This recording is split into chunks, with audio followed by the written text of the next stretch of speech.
గారికి మైక్ని hand over చేస్తున్నాము. ఇలా పట్టుకోవడం కొంచెం ప్రాక్టీస్ చేసాము. అందరికీ నమస్కారం. ఈరోజు మన డాకు మహారాజ్ మీ యొక్క ట్రైలర్ రిలీజ్కి ఇచ్చేసిన పాత్రికేయ సోదరులందరికీ, ముఖ్యంగా ప్రింట్ అండ్ ఎలక్ట్రానిక్ మీడియా వారి అందరికీ నా హృదయపూర్వక కళాభివందనాలు తెలియజేసుకుంటున్నాను. ఈ ఫంక్షను నిన్న అక్కడ అనంతపూర్లో జరుపుకోవాల్సింది, కానీ మన తిరుమలలో ఈ ముక్కోటి ఏకాదశి సందర్భంగా అక్కడ ఈ తొక్కిసలాటలో కొందరు శివైక్యం కావడం, లింగైక్యం కావడం ఎంతో కలవరపరిచింది. ఎంతో బాధాకరమైన విషయం. జరగవలసింది కాదు. అందుకని దాన్ని అక్కడ రద్దు చేసి ఈరోజు ఇక్కడ జరుపుకోవడం జరుగుతుంది. సరే, లింగైక్యం శివైక్యము పరమపదించిన వారందరూ వారి యొక్క ఆత్మలు శాంతించాలని వారి కుటుంబ సభ్యులందరికీ నా తరఫున, అలాగే మా సినిమా యూనిట్ తరఫున వారికి అందరికీ, మా కుటుంబాలకి మా ప్రగాఢ సానుభూతి తెలియజేసుకుంటున్నాం. ముఖ్యంగా అనంతపూర్ అంటేనే రాయలసీమ డైలాగ్ ఉంది ఇందులో. రాయలసీమ కా నామ్ సునా ఓ మేరా అడ్డా. ఎంతోమంది నిన్న ఎంతో ఆతురతగా ఎదురు చూస్తూ ఉన్నారు ఈ ప్రోగ్రాం కోసం.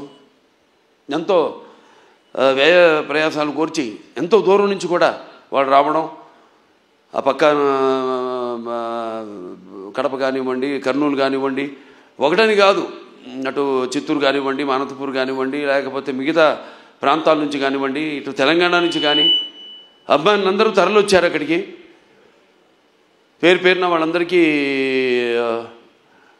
ముఖ్యంగా అక్కడ ఇంతవరకు మన రాష్ట్ర అధికారంలో ఉన్నప్పుడు తెలుగుదేశం మొదటిసారి రాష్ట్ర విభజన తర్వాత అక్కడ లైబ్రరీ చైర్మన్ సోదరుడు గౌస్ మొహిద్దీన్కి, అలాగే హెల్పింగ్ హ్యాండ్స్ అనంతపూర్ జగన్ గారికి, అలాగే శ్రీధర్ గారికి, అలాగే చిరంజీవి గారికి, మిగతా అందరూ నా కన్వీనర్స్ అంతా ఉన్నారు, సతీష్ తిలకు, శ్రీధర్ గారు, వాళ్ళందరూ కూడా అందరికీ వాళ్ళు నచ్చజెప్పి ఇలా ఎందుకు మనం చేయాల్సి వచ్చిందో వాళ్ళందరూ శాంతపరిచినందుకు, వాళ్ళ ఆవేశాన్ని చల్లబరిచినందుకు, ఎప్పుడూ ఒక క్రమశిక్షణ కలిగిన సైనికులు నా అభిమానులు. భావస్వరాన్ని జన్మాంతర సౌహృదాన్ని అంటారు. పోయిన జన్మలో ఎంతోమందితో పరిచయం ఉన్నా ఈ జన్మలో ఒకరిని దాన్ని పొందగలుగుతాం. కానీ ఎన్ని లక్షల, వేల లక్షల కోట్ల మంది అభిమానులు పొందడం అంటే అది నా పూర్వజన్మ సుకృతంగా, అది ఏ జన్మజన్మన అనుబంధమో, ఏ రుణానుబంధమో, ఏ విడలేని అనుబంధమో కదా అని నాకు అనిపిస్తూ ఉంటుంది. నేను ఈ జీవితంలో ఎంత పొందానంటే ముందు నేను గొప్పగా చెప్పగలిగింది, ముందుగా నాకు ధన్యమైన జన్మనిచ్చి నన్ను మీ అందరి గుండెల్లో ఆయన ప్రతిరూపంగా నిలిపినందుకు దైవాంశ సంభూతులు, అలాగే విశ్వానికే విశ్వ నట రూపం ఎలా ఉంటుందో చూపించిన నా తండ్రి, నా గురువు, నా దైవం, కారణ జన్ముడు, విశ్వవిఖ్యాత నట సార్వభౌమ నటరత్న, తెలుగుదేశం పార్టీ వ్యవస్థాపకులు డాక్టర్ పద్మశ్రీ నందమూరి తారక రామారావు గారికి, మరి అది ఆ పుణ్య దంపతులు మా అమ్మగారు బసవరామ తారకం గారి, డింబి బసవరామ తారకం గారి బిడ్డగా పుట్టినందుకు ఆ పుణ్య దంపతులకు, అలాగే ఆ కళమ్మ తల్లికి నా కృతజ్ఞతలు తెలియజేసుకుంటూ, ఇటువంటి అభిమానుల్ని నాకు ఇచ్చినందుకు ఆ దేవుడికి నా కృతజ్ఞతలు తెలియజేసుకుంటూ, ఇప్పుడు మన సినిమాకి వస్తే డాకు మహారాజ్ ఎన్నో వైవిధ్యమైన పాత్రలు చేసుకుంటూ వస్తున్నాను. నాన్నగారిలాగా ఆయన పౌరాణికాలు నటిస్తే పాత్రలు ప్రాణాలు పోసుకున్నాయి, ఆయన జానపదాలు చేస్తే సామజమనగరమాలు అయ్యాయి. అలాగే ఇట్లా ప్రతి పాత్ర మన దేశంలోనే కాదు ప్రపంచంలో చూస్తే ఎవరు అసలు చేయని పాత్రలు ఎన్నో చేసి ఆయన అటు ఒక నటనాచార్యుడిగా, అలాగే ప్రతి పాత్రలో అణువణువుని నింపుకుని నటనకు ప్రాణం పోసిన ఒక నటధీశాలిగా, మరి అటు ఆయన చేసిన పాత్రలన్నీ చూసి కూడా అటు కళమ్మ తల్లి కళకళలాడింది, కన్నుల పండుగ చేసుకుంది, గలగల నవ్వింది. అలాగే ఆ వారసత్వాన్ని పుణికిపుచ్చుకుని ఈ ఎన్నో వైవిధ్యమైన పాత్రలు, పౌరాణికాలు కానివ్వండి, జానపదాలు కానివ్వండి, సాంఘికాలు కానివ్వండి, first Indian social fiction, science fiction Aditya 369 లాంటి సినిమా కానీ, ఒక భైరవ దీపం కానివ్వండి, ఇటువంటి ఎన్నో నేపథ్యాలు ఉన్న సినిమాలు అటు సాంఘికం, జానపదాలు, పౌరాణికాలు చేయడం జరిగింది. అలాగే ఇప్పుడు మన అఖండ అయితేనేమి, దాని తర్వాత వీరసింహారెడ్డి అయితేనేమి, తర్వాత నేలకొండ భగవంత్ కేసరి అయితేనేమి, ఇప్పుడు రేపు రాబోతున్న ఈ 12 విడుదల కాబోతున్న మన డాకు మహారాజ్ అయితేనేమి. ఇందాక చెప్పారు డైరెక్టర్ గారు, డాకు మహారాజ్ డిస్కషన్స్ అప్పుడు ఏదో ఒక లైన్ అనుకున్నాం, అది సరిగ్గా మాకు నేను కనెక్ట్ కాలేకపోతున్నాను. దానికి ఏదో ఒక పాత కథలాగా అనిపించింది. మళ్ళీ ఎందుకంటే ఆల్వేస్ రీసెర్చ్, ఎప్పుడు నా మీద నేను రీసెర్చ్ చేసుకుంటున్నా, అభిమానులు ఏం కోరుకుంటున్నారు నా నుంచి. అలాగే ఒక నేలకొండ భగవద్గీతలో ఒక ఇన్స్పెక్టర్ క్యారెక్టర్ని నేను చెప్పడం జరిగింది. దాన్ని అంతకుముందు ఆ పాత్ర లేదు. అలా దాన్ని బ్రహ్మాండంగా మలిచారు డైరెక్టర్ అయితేనేమి, ఆ రచయితలు అయితేనేమి. అలాగే ఈ సినిమాలో కూడా ఆదిత్య 369లో శ్రీకృష్ణదేవరాయల మారువేషంలో వచ్చి కృష్ణకుమార్ని కాపాడడం, అది అలా ఉండిపోయింది. ఫ్యాన్స్ అందరి గుండెల్లో కూడా ఉండిపోయింది ఆ పాత్ర. అటువంటి పాత్రలో కనిపిస్తే నేను బాగుంటుంది, సినిమా ఫుల్ లెంత్ కనపడితే బాగుంటుంది అనుకున్నాను. సో దాన్ని నేను వ్యక్తపరచడం జరిగింది. ఏమండి, మన ఫ్యాన్స్ ఉన్నారు, ముందు వాళ్ళని డిసప్పాయింట్ చేయకూడదు. మనం నాన్నగారు ఒక సర్దార్ పాపారాయుడు అయితేనేమి అటువంటి ఒక గెటప్లో మనకు కనిపిస్తే బాగుంటుంది అని అనుకున్నాం. అక్కడి నుంచి స్టార్ట్ అయింది కదా ప్రయాణం, మా ప్రయాణం.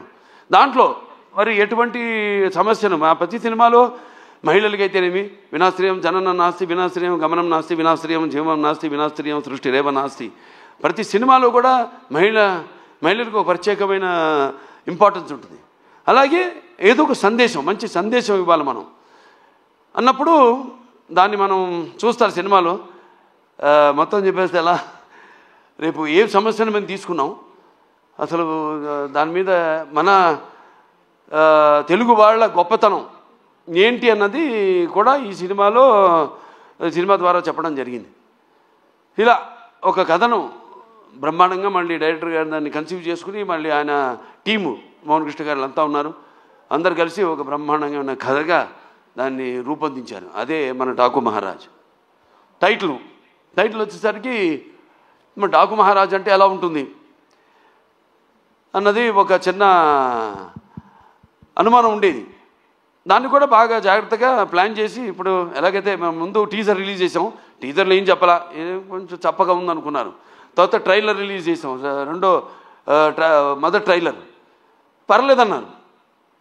ఇప్పుడు విడుదల చేస్తాం ఈరోజు అసలైన ట్రైలర్.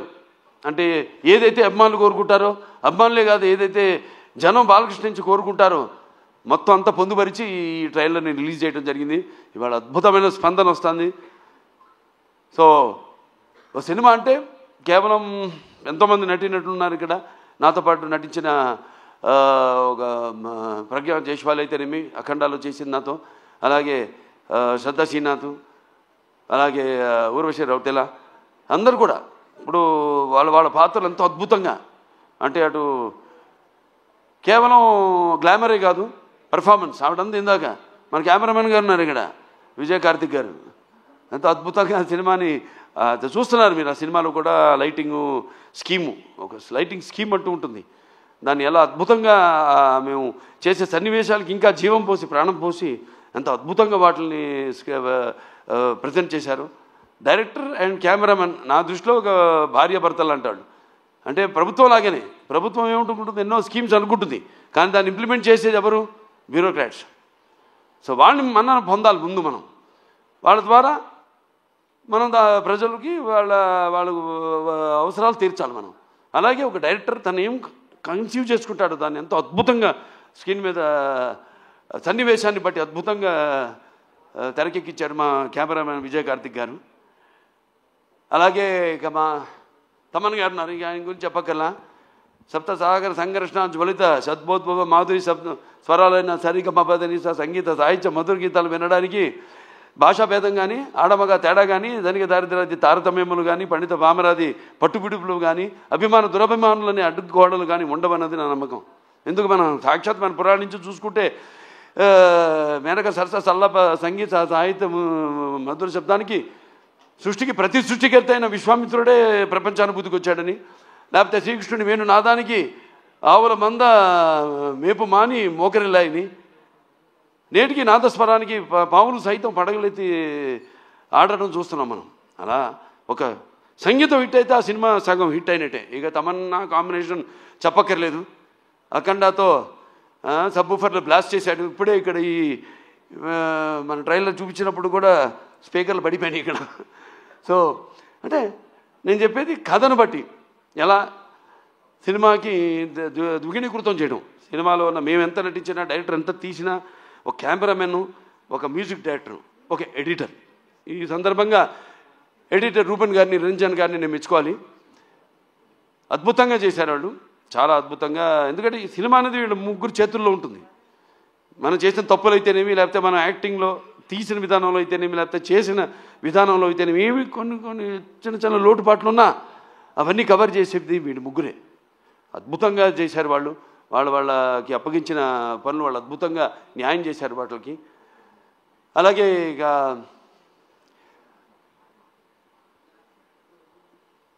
ప్రజ్ఞా జైస్వాల్ పాత్ర చాలా అద్భుతమైన పాత్ర. ఏదైతే ఆవిడకి ఉందో ఇమేజ్, మా కాంబినేషన్లో ఏదైతే ఉందో, ఆవిడ అన్ని పాత్రలకి సరిపోతాను నేను అంట్లా. కాకపోతే మా కాంబినేషన్ ఒక గౌరవం ఉంది, మా ఇద్దరి కాంబినేషన్కి ఒక ప్రత్యేకమైన స్థానం ఉంది. మేము కనబడితే ఒక హుందాతనం, ఒక ఆరాధనా భావం కలుగుతుంది ప్రజల్లో. దాన్ని మేము అలా ఇక్కడ దాన్ని ఆ పాత్ర అలా వచ్చింది. ఆ పాత్రకి ఎవరు బాగుంటారని అనుకున్నప్పుడు వెంటనే డైరెక్టర్ గారితో, మన నాగవంశీ గారితో చర్చించడం జరిగింది. వెంటనే ఆవిడ అంగీకరించడం, నమ్మకం, నా మీద నమ్మకం. ముఖ్యంగా కథ కూడా పెద్ద అడగదు ఆవిడ, ఓ అని నా ఒక నమ్మకం. అలాగే ఇక మా శ్రద్ధా శ్రీనాథ్ గారు ఉన్నారు.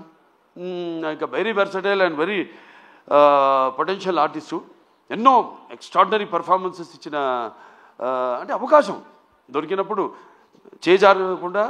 జారబెట్టకుండా అద్భుతంగా తను ఇంతకుముందు సినిమాల్లో తన టాలెంట్ ఏదో తను ప్రూవ్ చేసుకుంటూ, ఏదో వచ్చే సినిమాలు ఒప్పుకోకుండా చాలా జాగ్రత్తగా తనకి మంచి పేరు వచ్చే పాత్ర అయితేనే తను ఒప్పుకోవడం. అలాగే ఈ సినిమాలు చూస్తారు రేపు, ఎంత అద్భుతమైన పాత్ర ఆవిడది. అలాగే పేర్లు కూడా అలాగే కుదిరినాయి. ఈవిడ నందిని సినిమాలో కూడా ఆ టైపే, నందిలాగే. అంటే మన అఖండ స్టార్ట్ అని కానీ ముందు కొమ్ములతో ఎలాగో అటువంటి పాత్ర సినిమాలో చూడటానికి బయటేమో చాలా డెలికేట్గా ఉంటుంది. అలాగే ఈవిడ పేరు కావేరి సినిమాలో. అంటే సినిమాలో దేనికోసం పోరాడుతున్నామో, ఏ ఇష్యూ మీద పోరాడుతున్నామో దానికి తగ్గ పేరు అలా కుదిరినాయి అన్నీ.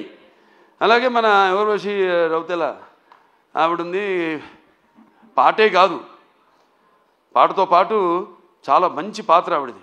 ఎలా చాలా చూస్తారు రేపు సినిమాలో ఆవిడ క్యారెక్టర్ కూడా. ఫైట్లు చేసింది, నాతో డాన్స్ చేసింది, అటు పర్ఫార్మెన్స్ చేసింది, ఇటు అందంగా కూడా ఉంది. సో అందరూ వాళ్ళ పాత్రలు ఎంతో అద్భుతంగా, ఒక శిల్పి చెక్కిన శిల్పంలాగా అద్భుతంగా వాళ్ళ క్యారెక్టర్స్కి న్యాయం చేయడం జరిగింది. ఇక మా ఫైట్ మాస్టర్ వెంకట్ మాస్టర్ గారు ఉన్నారు. ఇక ఆయన టోటల్గా అన్ని సినిమాలు వదిలేసుకుని ఈ సినిమా కేవలం ఫైట్లే కాదు, సీన్స్ అప్పుడు కూడా అక్కడే ఉండి అంత డెడికేషన్, మంచి సినిమా చేస్తున్నాం, ఓ మంచి సేవ చేస్తున్నాం మన కళామందరికి, మంచి ఒక సినిమా ఇస్తున్నాం, మనం అందిస్తున్నాం అన్న ఒక తపన. దాంతో ఆయన అన్న సినిమాలన్నీ కూడా క్యాన్సిల్ చేసుకుని ఈ సినిమాకి ప్రత్యేకంగా సీన్లప్పుడు కూడా ఉండి మరి అద్భుతమైన చూశారు విన్యాసాలు, అలాగే పోరాటాలు అద్భుతంగా ఆయన సమకూర్చడం జరిగింది. థ్యాంక్ యూ మాస్టర్ గారు. అలాగే ఇక మా డాన్స్ మాస్టర్లు ఉన్నారు, శేఖర్ మాస్టర్ గారు, శంకర్ మాస్టర్ గారు. వాళ్ళు ప్రతి ఒక ఆయనేమో థీమ్ సాంగ్ చేయడం జరిగింది, శంకర్ మాస్టర్ గారు. శేఖర్ మాస్టర్ గారేమో మా రౌతెల ఊర్వశి రౌతెల నా పాట ఆయన కంపోజ్ చేయడం జరిగింది, డాన్సు. ఇంకా మోహన్ కృష్ణ గారు మంచి కాలక్షేపం నాకు. ఆయన అక్కడ లొకేషన్లో రకరకాల విషయాలు మాట్లాడుకుంటూ ఉండేవాళ్ళం. డైరెక్టర్ గారు చెప్పారు ఇందాక, త్వరత బయట పెడతాను ఏమిటని ఆ విషయాలన్నీ. సో ఎంతో అద్భుతంగా అన్నీ మాట్లాడుకునేవాళ్ళం. ఏముంటే నాకు చిన్న చిన్న పాత్ర ఇంకా ఏదైనా చేయొచ్చు అన్నప్పుడల్లా ఈయన మీద పడేవాడిని. ఆయన ఎప్పుడు నాకు కోపం వస్తుందో తెలీదు.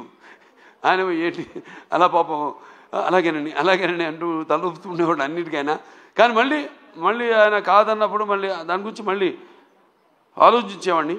అవును, నేను ఆవేశంలో అన్నాను, ఎందుకు ఏంటి ఆయన ఎందుకు అన్నారు, ఇవన్నీ కరెక్ట్గా సమపాళ్ళల్లో బ్యాలెన్స్ చేసుకుని సో సినిమా ఇంత అద్భుతంగా. అలాగే మా ఎడిటర్ అదే చెప్పాక రూబెన్, నిరంజను, దాని తర్వాత ఆర్ట్ డైరెక్టర్ అవినాష్, అందరూ ఒక మంచి కలయిక. అలాగే బాబీ డియోల్ గురించి చెప్పాలి.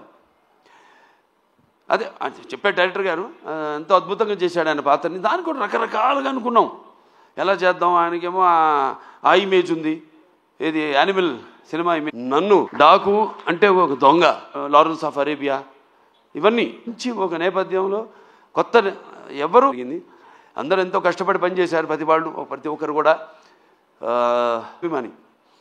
అభిమానికి ఆత్మాభిమానితో కూడిన అభిమానులకి తేడా ఉంది. అది ఎట్లా అంటే సో వీళ్ళందరి యొక్క నేను ఏదైతే చేస్తానో ఒక సినిమాని నా నిర్మాత కావడం అనేది నాకు చాలా గర్వంగా ఉంది. సో అటువంటి మంచి నిర్మాత ఇండస్ట్రీకి, నాకే కాదు ఇండస్ట్రీకి అభిమానులందరూ, ప్రేక్షక దేవుళ్ళు కూడా అందరూ కూడా 3 సినిమాలు వరుసగా ఒకదానికొకటి సంబంధం లేకుండా సినిమాకి స్టార్టం తగ్గినప్పుడు మళ్ళీ ఒక 2వ ఇన్నింగ్స్ అంట. నాకు అది కాదు, చూపిస్తా ఇంకా ముందు అఖండ తర్వాత ఏంటో నా యొక్క ప్రస్థానం ఇంకా ఈ చలనచిత్ర పరిశ్రమలోని అదంతా. నేను ఇంతకుముందు ఏం చూసి తనకి ఇంత అహంకారం అని అనుకుంటారని, నన్ను చూసి నాకే ఒక ఇదని, ఒక పదురైన పొగరని. చాలా సంతోషం, ఎందుకంటే నాన్నగారే నాకు ఇన్స్పిరేషన్. అలాగే ప్రేక్షక దేవుళ్ళు వాళ్ళు ఇస్తున్న ప్రోత్సాహం. ఒక సినిమా పూర్తి చేసుకుని ఆ సినిమా ఎలా ఆడుతుందా అని నిద్రాహారాలు మానేసి దానికోసం ఎదురు చూస్తున్నప్పుడు ఆ సినిమా విజయవంతం చేసి మా వెన్ను తట్టి ఇలాంటి సినిమాలు ఇంకా ఇవ్వండి అని మనల్ని ప్రోత్సహిస్తున్న ఈ ప్రేక్షక దేవుళ్లకు నేను ఎంతో రుణపడి ఉన్నాను. నా అభిమానులకు, నేను చేస్తున్న ఏదో ఈ క్యాన్సర్ హాస్పిటల్ ద్వారానో లేకపోతే ఒక హిందూపూర్ ప్రజాప్రతినిధిగాను ఎమ్మెల్యేగాను నేను కాకుండా ఒక కళాకారుడిగా కూడా నేను చేస్తున్న దానికి ఇన్స్పైర్ అయ్యి ఆదర్శంగా తీసుకుని ఎంతోమంది అభిమానులు కూడా వాళ్ళు ఎన్నో సాంఘిక సంక్షేమ కార్యక్రమాలు చేపడుతున్నారు. నాకు గర్వంగా ఉంది మీరంతా నా అభిమానులు అయినందుకు. సో మరొకసారి ఈ సినిమా 12 విడుదల కాబోతుంది సంక్రాంతి సందర్భంగా. సంక్రాంతి అంటే ఇది ముఖ్యంగా మన అచ్చమైన తెలుగు పండగ. దాని తర్వాత మనకి ముందు ఉగాది, అది చూపించేశాను శాతకర్ణిలో ఏంటో ఉగాది అంటే ఏంటో మన కాలమాన పట్టిక ఇచ్చిన మహానుభావుడు శాతకర్ణి. అది చేయడం నా అదృష్టం. మళ్ళీ సంక్రాంతి నా పండగ కావడం అంటే నా ప్రతి సినిమా ఏదైతే సంక్రాంతికి విడుదలైందో అయినాయో అన్నీ కూడా ఘన విజయం సాధించిన సినిమాలే. మళ్ళీ వస్తున్నాడు ఈ సంక్రాంతికి డాకు మహారాజ్. సో మీ అందరూ కూడా, ముఖ్యంగా ఇది రైతుల పండుగ, రైతులందరూ కూడా మరి వాళ్ళు కష్టపడిన సంవత్సరం అంతా కష్టపడి దుక్కు దున్ని నీరు పోసి నార పోసి నీరు విత్తనాలు నాటి అలాగే నీరు పోసి అలాగే పంటకు వచ్చాక వాటిలను మళ్ళీ బస్తాలకి నింపి బండ్లకి ఎక్కించి వాళ్ళ జేబులు వాళ్ళ కష్టంకి ఫలితమే నిండి ఎంతో ఉత్సాహంగా జరుపుకునే పండుగ మన అచ్చమైన సంక్రాంతి పండుగ. అలాగే ఈ గొబ్బెమ్మలతో, ఈ భోగి మంటల వెచ్చతనంతో, అలాగే హరిదాసుల కీర్తనలతో, అలాగే పిండి వంటలతో, కొత్త బట్టలతో, అల్లుళ్ళు అత్తగారింటికి వచ్చే ఈ పండగ మన సంక్రాంతి పండగ. సో అందరూ కూడా మరొకసారి నా సంక్రాంతి శుభాకాంక్షలు తెలియజేసుకుంటూ, సో ఈ సినిమా తప్పకుండా ఇప్పుడు చూశారు టీజర్, అంచెలంచెలుగా ఎలా ఇచ్చాను మేము ప్లాన్ చేసాం. ఎందుకంటే సినిమా అనేది ఎప్పుడు ఒక గుప్పిడి మూసి ఉన్నంత వరకే, ఒకసారి తెరిస్తే సో దాన్ని అంచెలంచెలుగా ఇంకా 2 రోజులే విడుదల కావడానికి సినిమా. సో ఇవాళ అసలైన టీజర్ వదిలేము, ట్రైలర్ వదిలేము, అసలైన ట్రైలర్ వదిలేము. సో అందరూ కూడా తప్పకుండా మీరు ఏం ఊహించుకుంటారో అంతకంటే మించే ఉంటుంది ఈ సినిమాని మీ అందరికీ తెలియజేసుకుంటూ, ఇలాగే నా చిన్నల్లుడు శ్రీభరత్ అలాగే చిన్నమ్మాయి మా తుకుమల్లి తేజస్విని వాళ్ళు కూడా ఈ సినిమాలో వాళ్ళ వంతు మన అన్స్టాపబుల్ కూడా తను తేజస్విని క్రియేటివ్ కన్సల్టెంట్గా చేసి ఎన్నో షోలు ఇవన్నీ చూసి వాటి మీద మేము చర్చించుకుని ఎలా ఉంటే బాగుంటుంది. అందుకే వాళ్ళ ఆ షో కూడా ఇవాళ ప్రపంచం మన దేశంలోనే నంబర్ 1 స్థానంలో నిలిచిందంటే అన్ని షోలని అధిగమించి, అలాగే దేశంలోనే 18వ స్థానంలో ఉందంటే మనందరి కృషి ఫలితమే అన్స్టాపబుల్ కూడా. సో ఇక్కడి నుంచి నేను చెప్పినట్టు ముందు